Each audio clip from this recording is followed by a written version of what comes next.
오늘 아브라함의 후손 예수 그리스도 마태복음 1장 1절 말씀 가지고 화면에 있습니다. 간단한 말씀이라 같이 읽죠. 시작.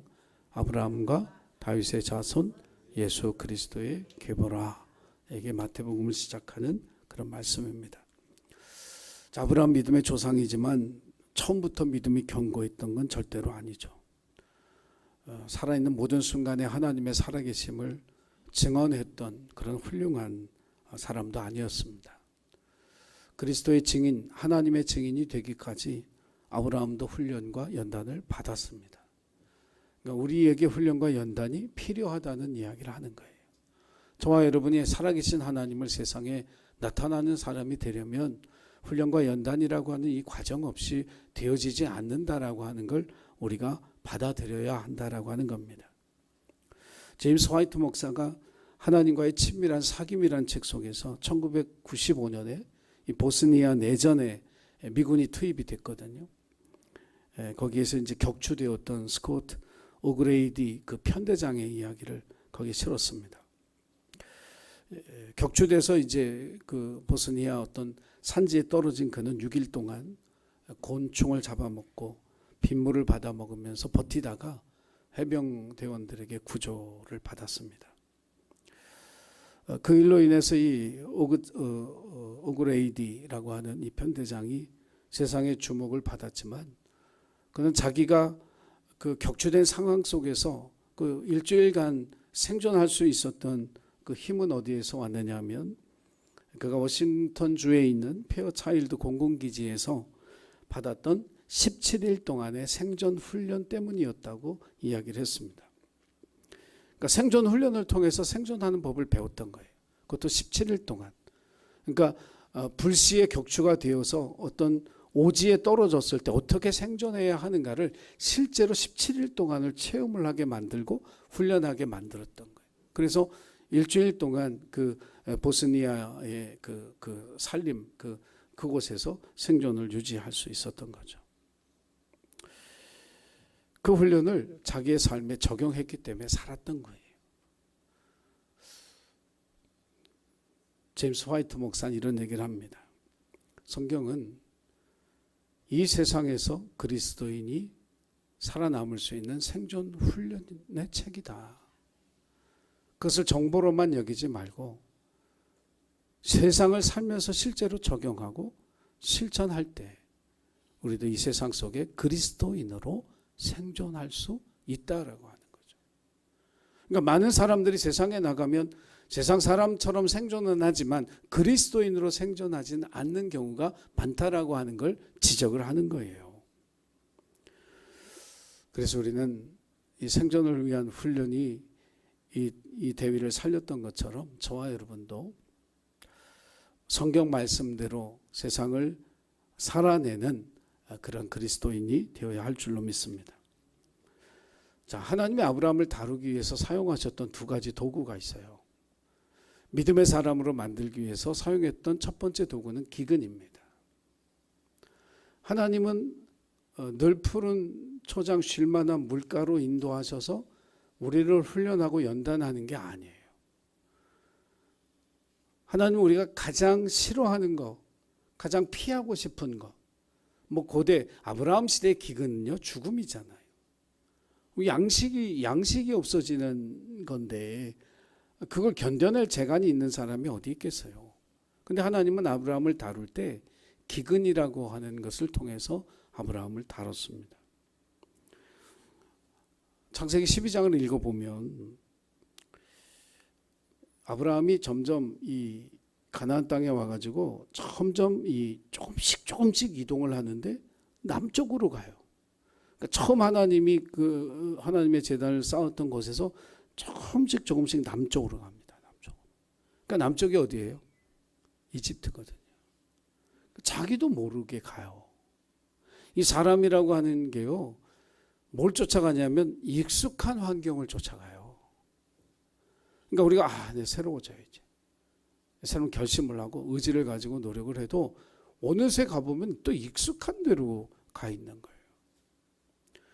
그러니까 낯선 땅에서 기근을 만났으니 얼마나 두려웠겠어요. 이해는 가요. 그런데 하나님의 부르심을 따라 아브라함을 하나님이 하란이라고 하는 좋은 환경의 땅에서 가나안으로 옮긴 이유는 하나거든요.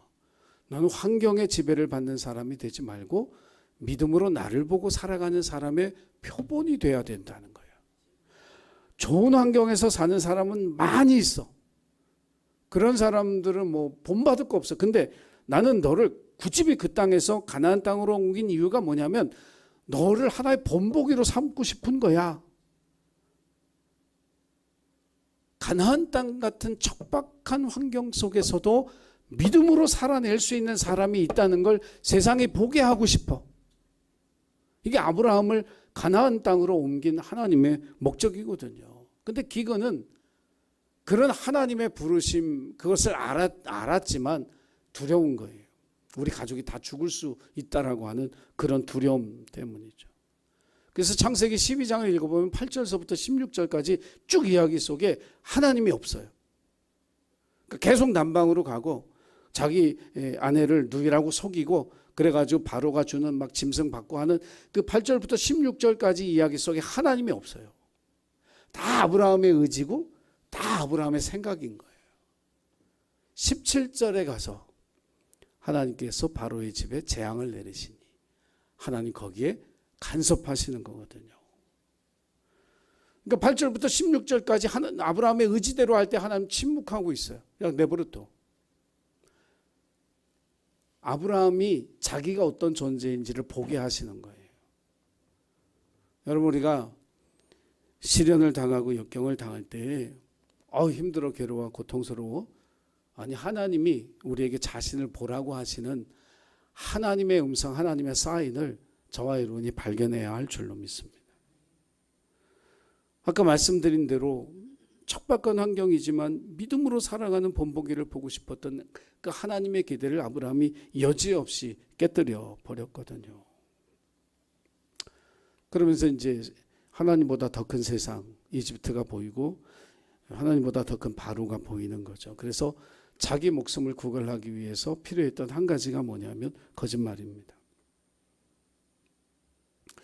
여러분, 세상에 나가보니까 믿음으로 산다는 게 쉽지가 않아요. 아브라함처럼 느낄 때가 많을 거예요. 하나님보다 더 큰 세상, 하나님보다 더 큰 직장 상사, 하나님보다 더 큰 악의 세력들이 보이죠. 그런데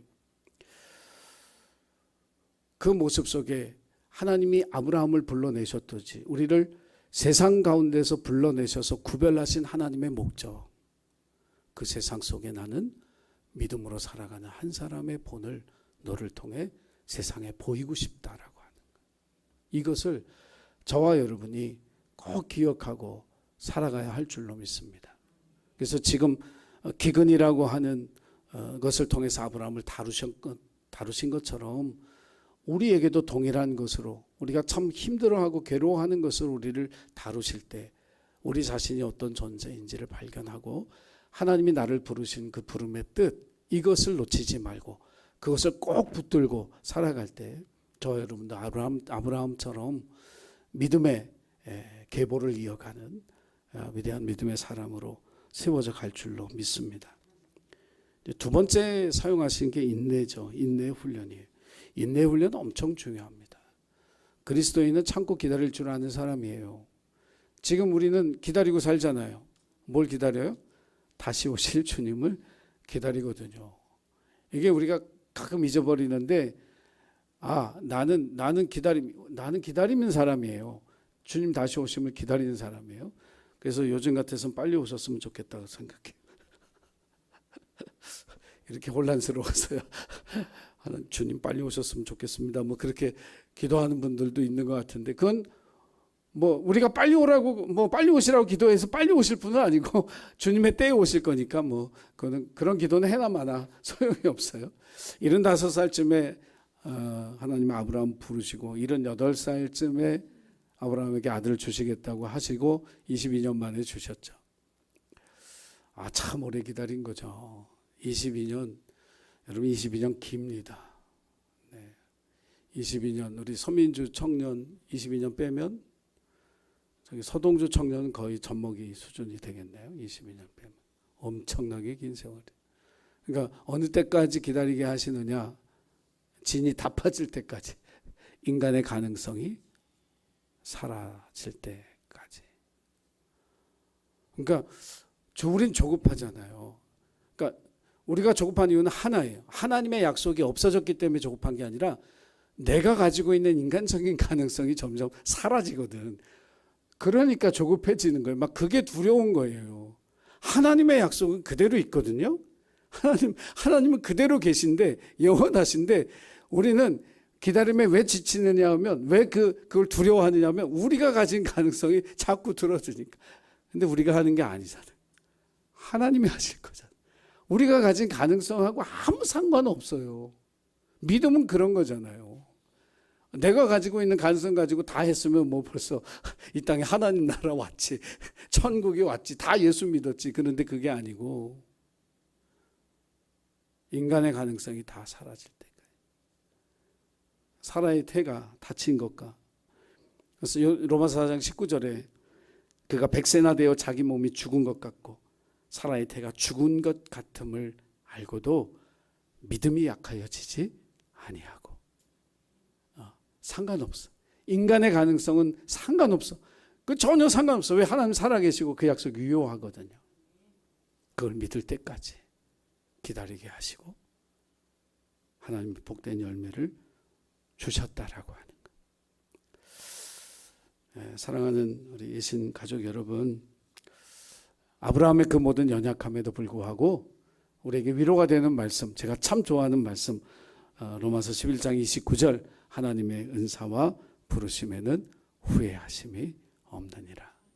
2번이나 자기 아내를 누이라고 팔아먹고 약속을 기다리지 못하고 첩을도와 아들을 낳았지만 하나님은 아브라함을 부르심을 후회하지 아니하시고 그를 통해서 환경에 굴복하지 않는 하나님의 약속을 기다린 신실한 믿음의 한 사람을 세워서 우리로 하여금 그를 믿음의 조상으로 부를 수 있도록 하신 줄 믿습니다. 저와 여러분에게도 그런 믿음, 그런 소망으로, 그런 인내로, 그런 훈련을 잘 견딘 그런 그리스도인으로 살아가는 은혜가 있기를 주의 이름으로 축복합니다. 자, 우리 찬송하고 우리 중보 기도하겠습니다. 중보